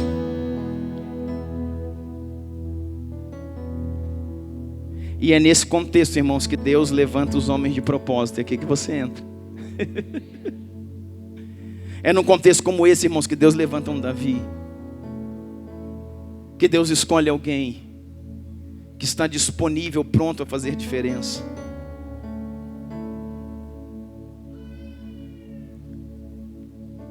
O que você precisa vencer, irmãos? O que você precisa vencer? Olha o que diz a palavra. Abra sua Bíblia comigo aí rapidinho. Em 2 Samuel 5, verso 4. Em 2 Samuel 5, verso 4 diz assim: da idade de 30 anos, 2 Samuel 5, 4. Da idade de 30 anos era Davi quando começou a reinar, e reinou 40 anos. Em Hebrom reinou sobre Judá 7 anos e 6 meses. Em Jerusalém reinou 33 anos sobre todo Israel e Judá. Irmãos, com quantos anos começou Davi a reinar? Com quantos anos Jesus começou o seu ministério, irmãos? Começou a reinar no propósito, 30 anos. Você sabia que Davi, irmãos, ele foi ungido 3 vezes? Assim como o Senhor Jesus tinha 3 unções: rei, profeta e sacerdote. Conexões proféticas. Jesus, o filho de Davi. Verso 6. Partiu o rei com seus homens para Jerusalém. Partiu o rei com seus homens para Jerusalém contra os jebuseus que habitavam naquela terra, que disseram a Davi: não entrarás aqui, porque os cegos, os coxos te repelirão. Como quem diz: Davi não entrará neste lugar. Porém Davi tomou a fortaleza de Sião, e esta é a cidade de Davi. Verso 8 diz assim: Davi naquele dia mandou dizer: todo homem que está disposto a ferir os jebuseus, suba pelo canal subterrâneo e fira os cegos, os coxos, a quem a alma de Davi aborrece. Diga assim: a quem a alma de Davi aborrece. Assim habitou Davi na fortaleza, ele chamou cidade de Davi. Foi edificando em redor, desde Milo e para dentro. Ia Davi crescendo em poder cada vez mais, porque o Senhor Deus dos exércitos era com ele. Com ele. Sabe o que eu quero dizer para você? Eu quero falar para você, irmãos, aqui o que nós precisamos para adentrar essa fortaleza. E se é Davi, o homem segundo o coração de Deus, que consegue entrar lá, vamos aprender com ele. Deixa eu falar uma coisa para você, irmão. Davi foi ungido, como eu falei para você, 3 vezes. Olha aqui, pega aqui no seu espírito. A primeira vez entre os seus irmãos, ele foi ungido ali pelo profeta Samuel. Isso já era um apontamento profético. Depois ele foi ungido em Judá, na sua tribo, e reinou sobre a sua tribo durante 7 anos. E depois ele foi ungido perante todo o povo, sobre todo o reino. Olha aqui para mim. Quando Davi está sendo agora levantado sobre todo o reino de Israel, ele está sendo levantado, é colocado nele um cetro, é dado para ele uma espada, é dado para ele uma capa, é dado para ele uma coroa, e ele se levanta agora como um grande rei. A primeira coisa que Davi faz não é sair para a festa, para um banquete, como todos os reis da época faziam. Não tinha uma festividade pronta. Davi sai da coroação direto para uma guerra. Entendeu?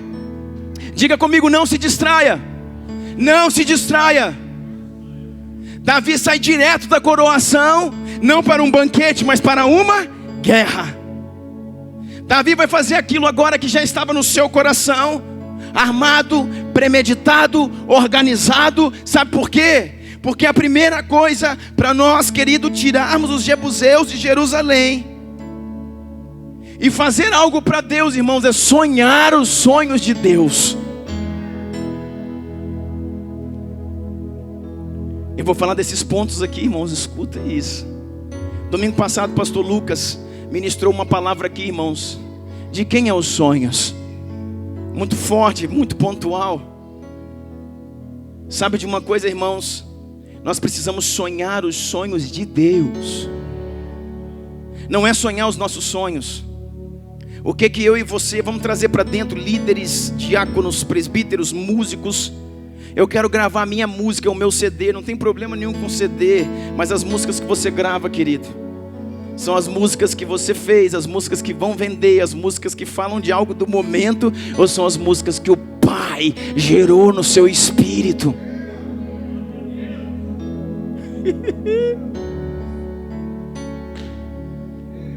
Nós precisamos sonhar o sonho de Deus. Sabe por que Davi conseguiu fazer isso, irmãos? Porque Davi, querido, ele cresceu nesse ambiente. Eu falei, querido, que tem 400 anos que o Jebuseu está lá, e Davi estava lá apacentando as malhadas, as ovelhas do seu pai, e ele pegava a sua harpa e começava a dedilhar, e olhava para Jerusalém. E olhava para Jerusalém.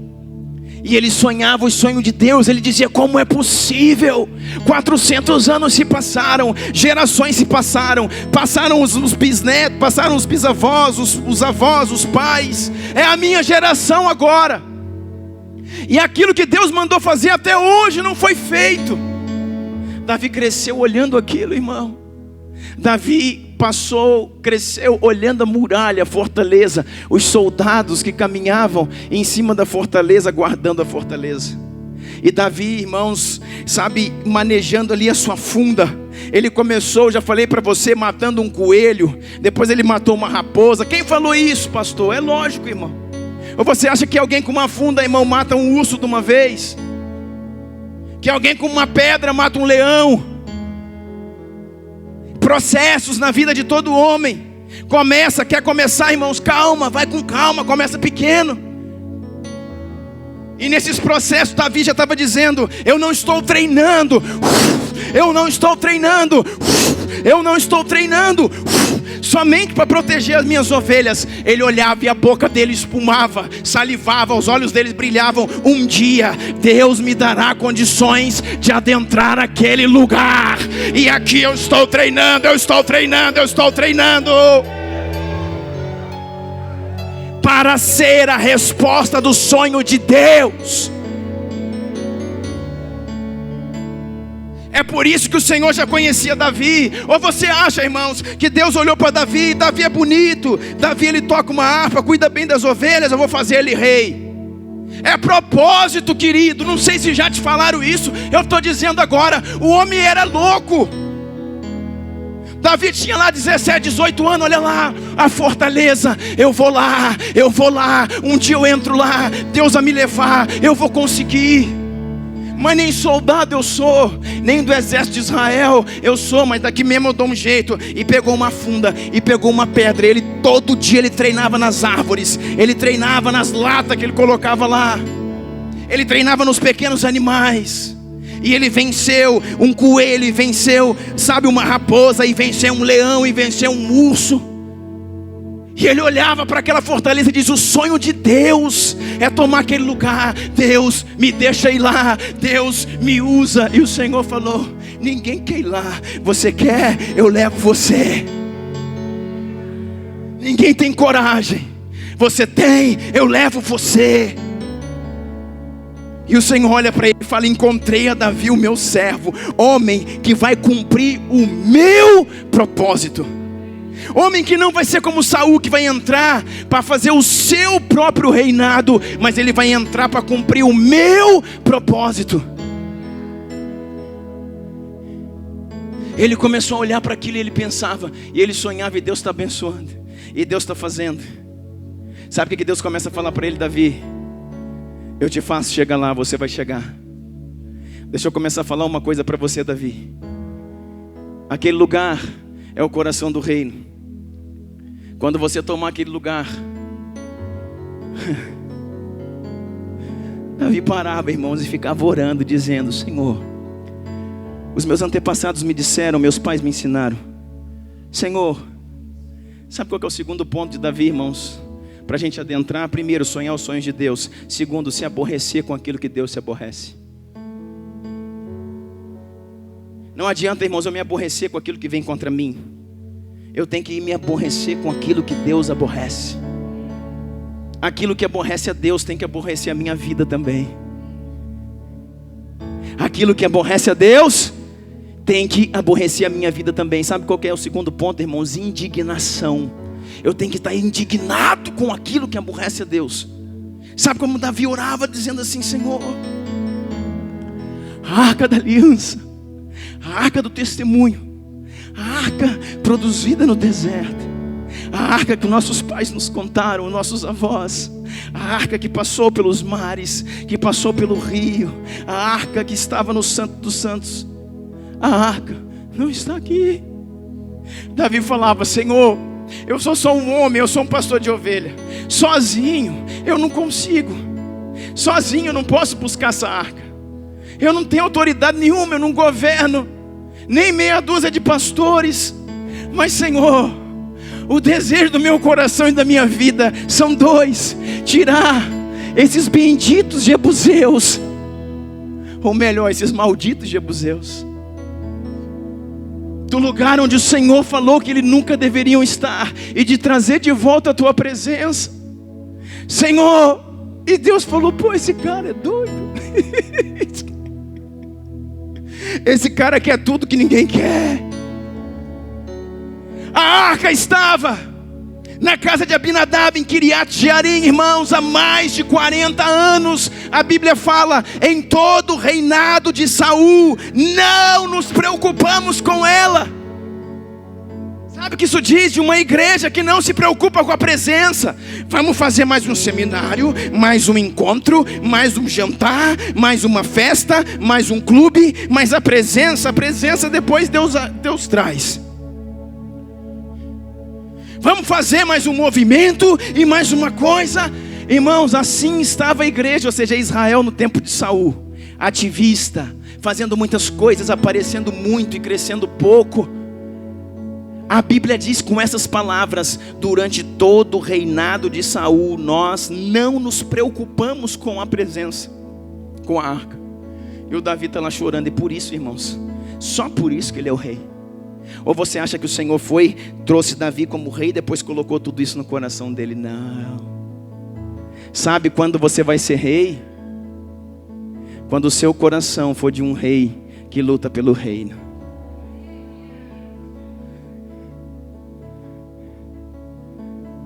O Senhor olhou ele e falou: cara, esse cara está quase me convencendo. Eu acho que ele vai ser o próximo rei. Jesus.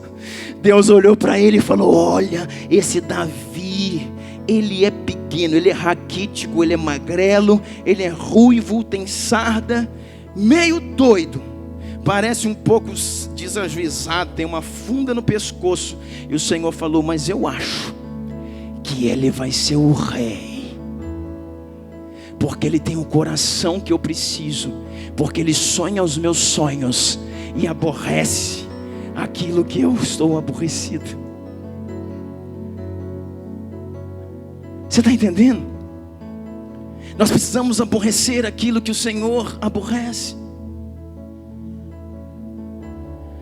Qual que era o desejo do coração de Davi? Esses dois, sabe o que o Senhor falou para ele? Davi, você é doido.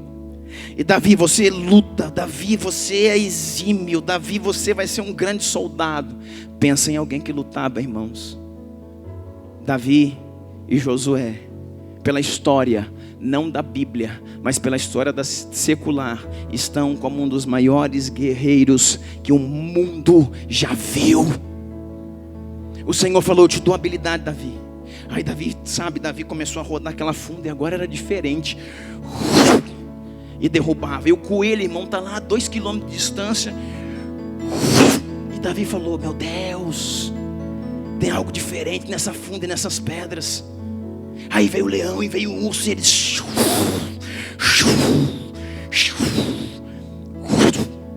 E nada mais ficava de pé diante dele. Aí ele já está pensando: um dia eu vou subir lá, um dia eu vou subir lá. É o sonho do coração de Deus. Aí o Senhor falou para ele: Davi, deixa eu te pedir mais uma coisa, você vai subir lá mesmo. Quando você subir lá e tomar aquele lugar, cumpra o seu segundo sonho, que também é o meu. Traz a minha presença de volta. Traz a minha presença de volta. Traz a minha presença de volta para o meio do meu povo. Eu encontrei em ti, homem, alguém que eu posso compartilhar os meus segredos. O teu coração, Davi, é meu. As tuas intenções são minhas. O teu esforço é todo meu. Você suspira o que eu suspiro, você pensa o que eu penso. Davi, por favor, traz a presença para mim. E Davi falou: mesmo, Senhor, será que eu sou capaz de fazer isso? Sim, você vai estar num lugar que você não imagina, e você vai poder fazer. Aí Davi falou: ok, eu faço então. E o Senhor falou para ele mais uma coisa: quando trouxeres a presença, não leve a arca para os montes em Gibeon, aonde está o tabernáculo de Moisés, no lugar onde conquistarás. Em Jebus, destrua a cidade dos Jebuseus e edifique a cidade de Davi. Lá, construa uma tenda e coloque a minha presença lá dentro.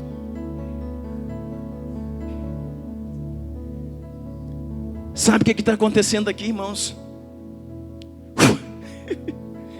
Sabe o que está acontecendo aqui? Corações compartilhando sonhos. O Senhor falando com Davi, alinhando seu espírito, alinhando sua carne, alinhando a sua vida, para que ele pudesse cumprir o seu propósito. Sabe o que Davi vai entender, irmãos? Davi vai lá e vai ser coroado rei. Quando ele é coroado rei, a primeira coisa que ele faz, ele diz assim: olha, não tem nenhum soldado escalado aqui, é só quem tiver coração disposto. Quem está comigo, venha, para que lutemos contra os cegos, os coxos, que a alma de Davi aborrece. Ele está dizendo: a minha alma está aborrecida com aquilo que aborrece a Deus. Deixa eu te falar uma coisa, irmãos: não tem nada de bom que você possa fazer para que Deus te ame mais, e não tem nada de ruim que você possa fazer para que Deus te ame menos. Não é questão de ser amado por Deus, porque Ele te ama pelo que você é. Você é filho de Deus e pronto. O problema não é ser amado por Deus, o problema é agradar o coração do Pai. Porque muitos filhos amados por Deus desagradam o coração do Pai.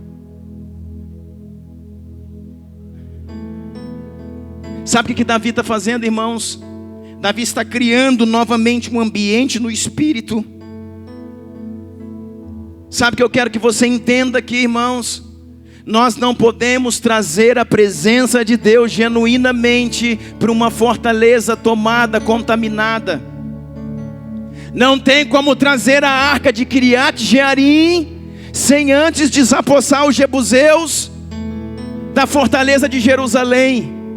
Não tem como eu e você sermos plenos em Deus, na sua presença, se antes não desapossarmos os jebuseus do nosso coração. Primeiro, irmãos, eu tiro todo lixo, todo entulho.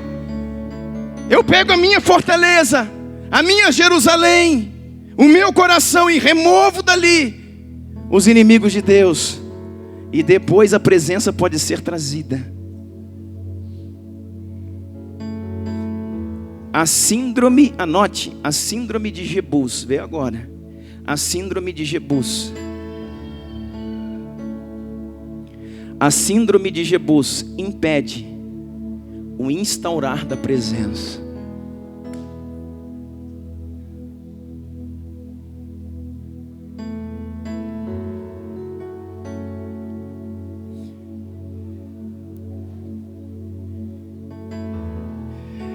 Ele sonhava com a arca que estava esquecida. A arca esquecida fala de negligência. Fortaleza ocupada fala de pecado, de iniquidade.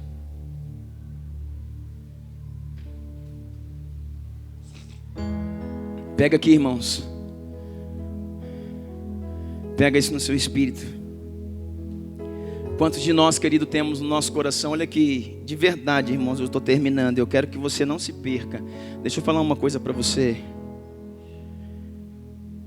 Esses jebuseus, querido, não é só o pecado, não é só coisas inúteis, imundas que às vezes existem ainda na nossa vida, mas as distrações, a falta de foco. Querido, quantos de nós estamos pregando aquilo que não acreditamos? É para nós, vou para cima, nós vamos para cima esse ano, irmão. Quanto de nós estamos pregando o que não acreditamos? Sabe o que é isso, irmãos? Fortaleza de Jebus, impedindo a instauração da presença. Quanto de nós, líderes de célula, líder de grupo, líder de convívio, presbítero, diácono, músico, pastores, apóstolos, bispos, quanto de nós estamos pregando aquilo que não acreditamos mais? Por causa disso, daquilo.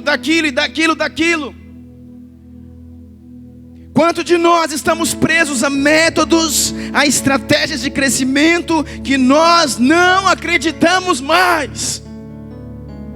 Estamos presos àquilo, a estratégias,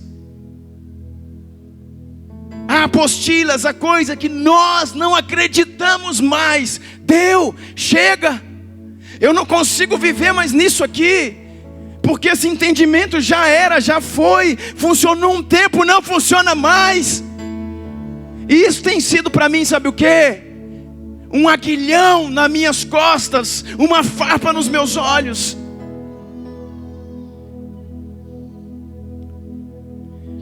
Quantos de nós, querido, estamos presos a pessoas, a líderes que afagam a nossa cabeça e os nossos erros, mas que não nos confrontam no espírito? Quantos de nós estamos presos a lideranças que afagam a nossa cabeça e não confrontam o nosso espírito? Quantos de nós estamos presos, irmãos, a pessoas que não confrontam a nossa liderança, o nosso pastoreio, e que nós não vemos, nosso coração não queima por eles. Nosso coração não queima por eles.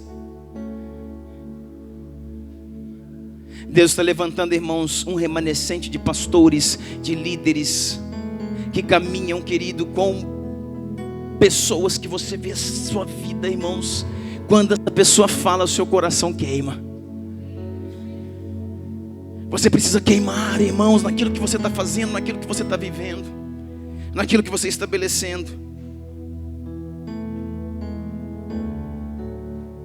Você precisa aborrecer aquilo que Deus aborrece. Quer ver o que Deus aborrece, que você precisa aborrecer também? Sua falta de foco, a minha falta de foco. Quantas vezes em 2016, que já acabou, eu falei, esse ano eu faço isso. Você fez?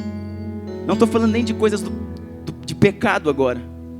Estou dizendo, esse ano eu vou estudar inglês. Você estudou, irmão? Sabe o que o Senhor fala? Homens inconstantes, de ânimo dobre. Deus me chamou, eu vou ser missionário nos Estados Unidos. Só que eu só falo tupi-guarani.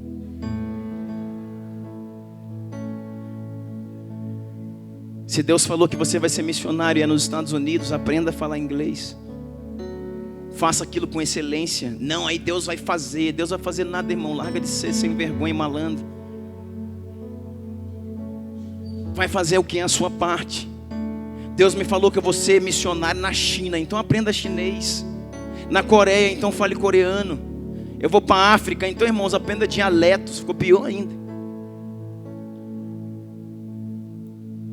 Quantos falaram em 2016, esse ano eu vou emagrecer? Ai, ai, ai, ai, ai.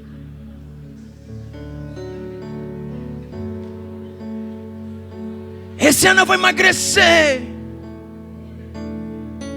O que isso tem a ver, pastor, com pastoreio, irmão? Lógico que tem a ver. Antigamente tinha um ditado: pastor que não tem pança não inspira confiança.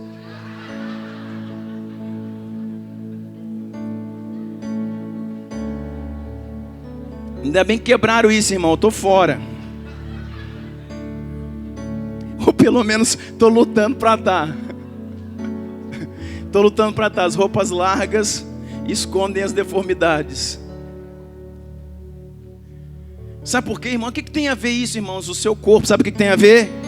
Que eu quero falar para você, que nós vamos sentar junto. O seu corpo, irmão, é templo do Espírito Santo. E o Senhor quer te ver bem. Não é bem bonito, musculoso. Não é isso que eu estou falando. O Senhor quer te ver bem. Sabe por quê, irmãos? Porque muitos de nós estamos diabéticos, hipertensos, por falta de cuidado com o templo do Espírito. Sabe por que estamos hipertensos? A pressão, irmão, é igual o homem bomba. Se botar o aferidor, vai a 25/12. Diabetes descompensada, problemas de ansiedade, tudo isso, irmãos. Colesterol. Por quê, irmãos? Porque nós não temos domínio próprio.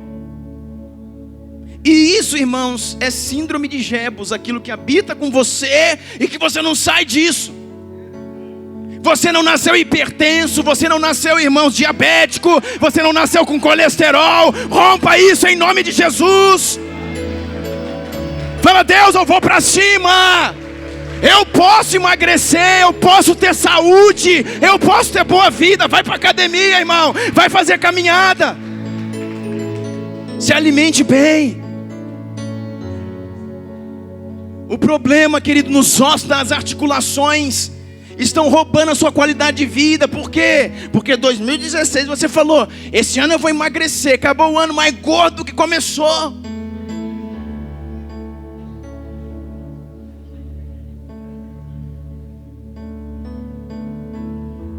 E o problema, irmão, de ser gordo, eu não estou falando, irmão, de ser obeso, é porque é bonito, é feio. Não é isso, irmãos. Eu estou falando de saúde.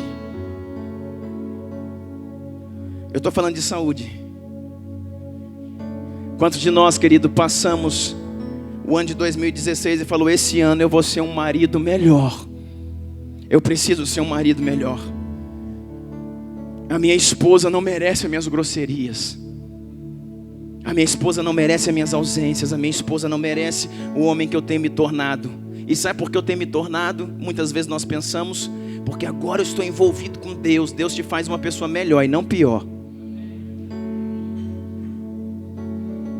Esse ano eu vou ser, e você foi, irmãos, um pai melhor para os seus filhos, um marido melhor para sua esposa, uma esposa melhor para o seu marido. Esse ano meu marido trabalha feito um cavalo. E chega em casa, meu marido não tem uma roupa passada, não tem um café para tomar, não tem uma janta pronta. E cansado falou: minha esposa, não tem nada para eu comer. Ah, vai se virar, pega e esquenta qualquer coisa aí. Está errado. Cuide do seu esposo. Esteja pronta recebendo ele. Se você não trabalha, está em casa, receba ele, toma um banhozinho, fica cheirosa, põe uma roupa bonitinha. Faça uma jantinha. Honre, irmãos, aquela pessoa que tem abençoado a sua casa, os seus filhos. Você é uma família, você é alguém melhor, então vamos ser melhores. Irmãos, disso depende a vida da igreja, de tudo isso que estamos falando aqui nessa manhã.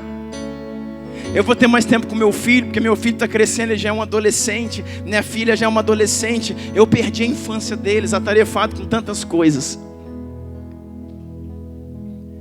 Esses dias eu vi um vídeo, irmãos, que tocou muito meu espírito, que diz que nós deixamos de estar com nossos filhos para poder trabalhar tanto, para dar para eles uma escola melhor, para dar para eles um colégio melhor, uma faculdade melhor, uma festa de aniversário, e tudo que ele queria não era nada disso, era estar mais tempo com você.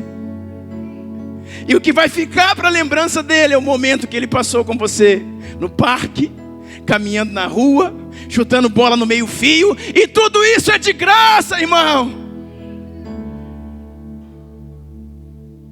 Tudo isso é de graça. O que nós nos tornamos? Um homem cheio de fortalezas. O Senhor está descortinando tudo isso. A terceira coisa, e nós terminamos aqui nesse ponto, diz assim: o que nós precisamos? Esse texto que você leu aí, de 2 Samuel 5.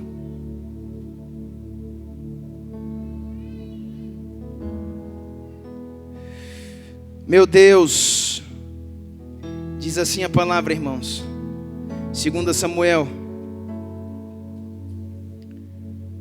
5, verso 8. Davi naquele dia mandou dizer: todo o que está disposto a ferir os jebuseus, suba pelo canal subterrâneo.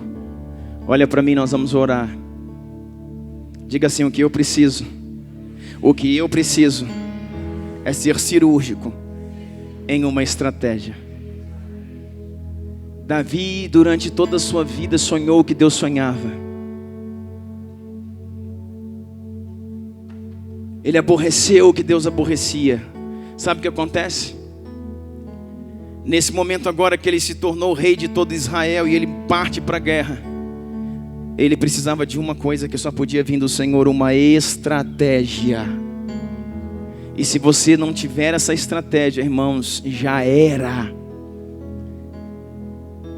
O Espírito soprou a Davi: a única forma de adentrar essa fortaleza é pelo canal de águas. Essa fortaleza é realmente intransponível. Sabe por quê, Davi? Porque é a minha fortaleza. A fortaleza é minha. As pessoas que estão lá, o que está lá dentro, que é condenado. O Senhor está dizendo, irmãos, esse corpo, esse coração que o Senhor deu é seu. Deus diz: isso é meu, o templo do Espírito. O que nós colocamos dentro dele, irmão, que muitas vezes está em desacordo. Existia um canal de água que supria a fortaleza dos jebuseus, um canal de água pequeno. Pela história diz, irmãos, que tinha de diâmetro aproximadamente 70 a 80 centímetros. Vai pensando.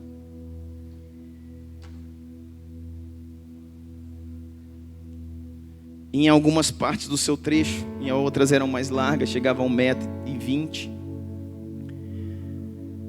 Isso levava água para a fortaleza. E Davi falou: é por esse canal de águas que nós teremos acesso à central dos jebuseus. Esse canal de água fala de 3 coisas, irmãos. Além de ser uma estratégia, primeiro, para entrar num lugar de 80 centímetros, eu tenho que entrar de joelho, irmãos, ou até deitado. Isso fala, irmãos, de se submeter, de se curvar, de se arrepender, de se humilhar. Põe na mesa, abre o jogo, põe na mesa.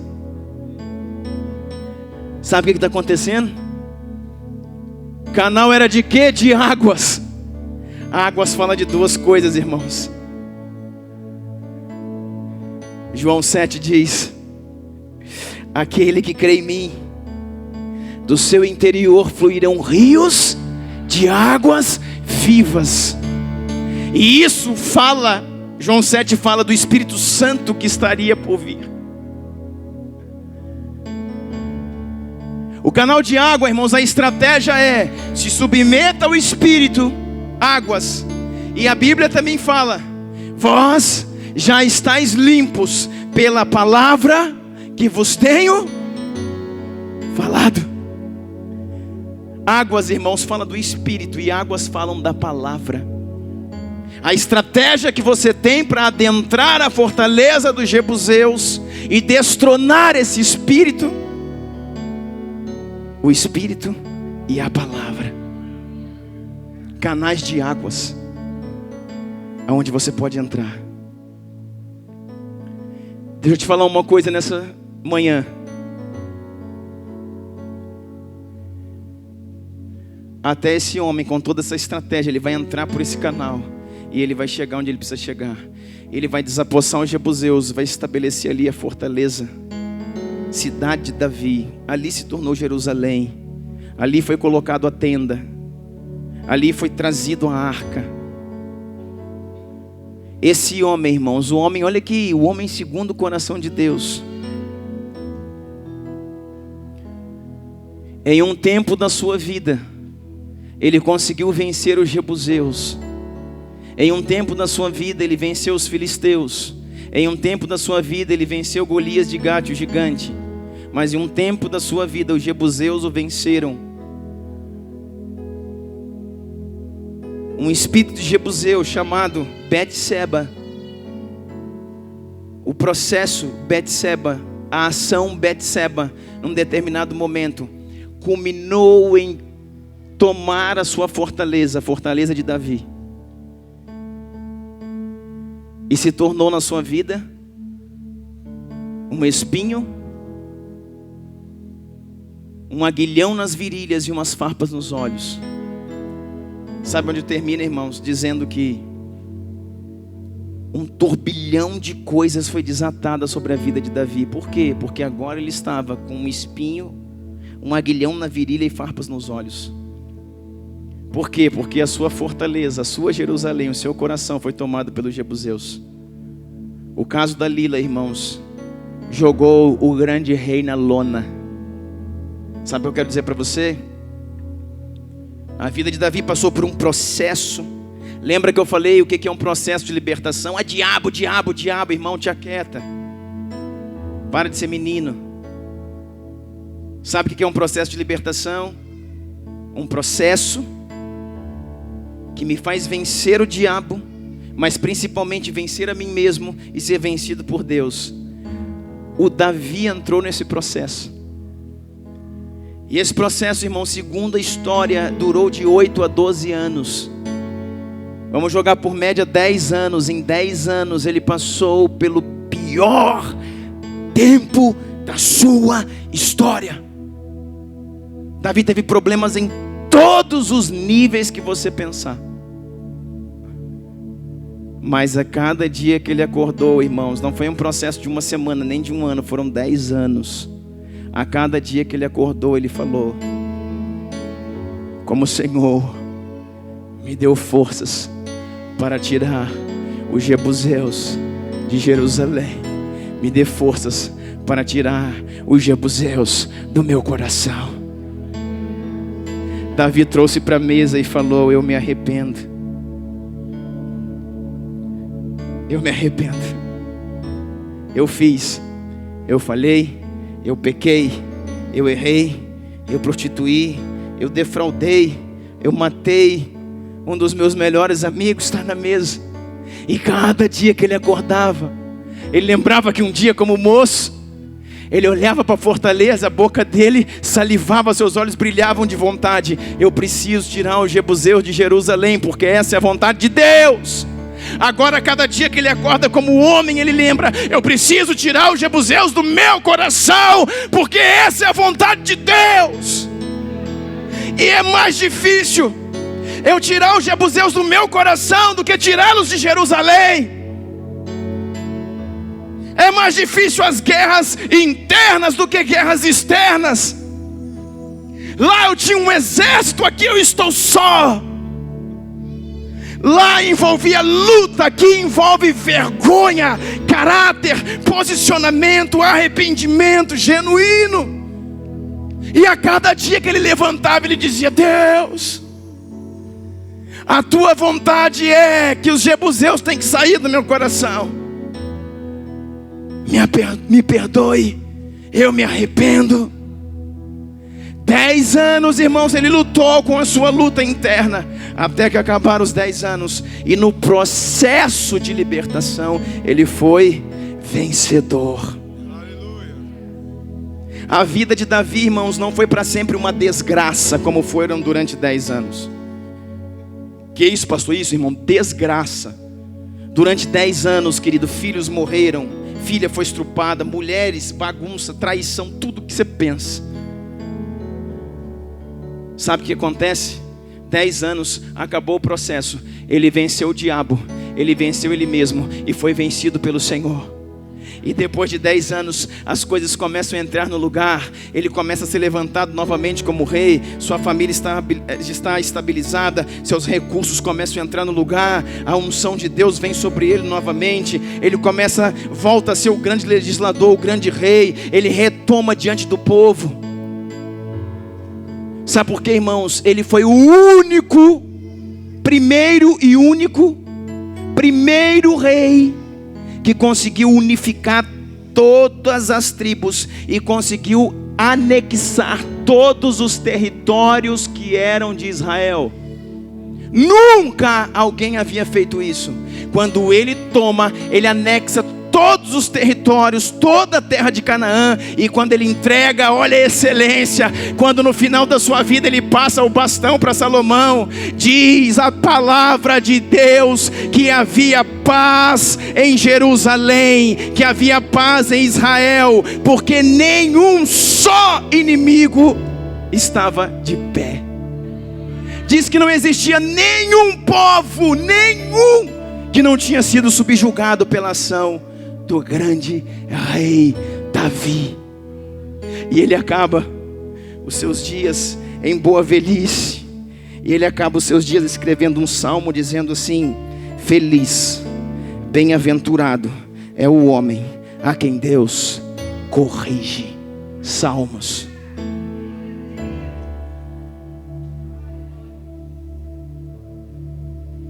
Nós precisamos dele nessa manhã.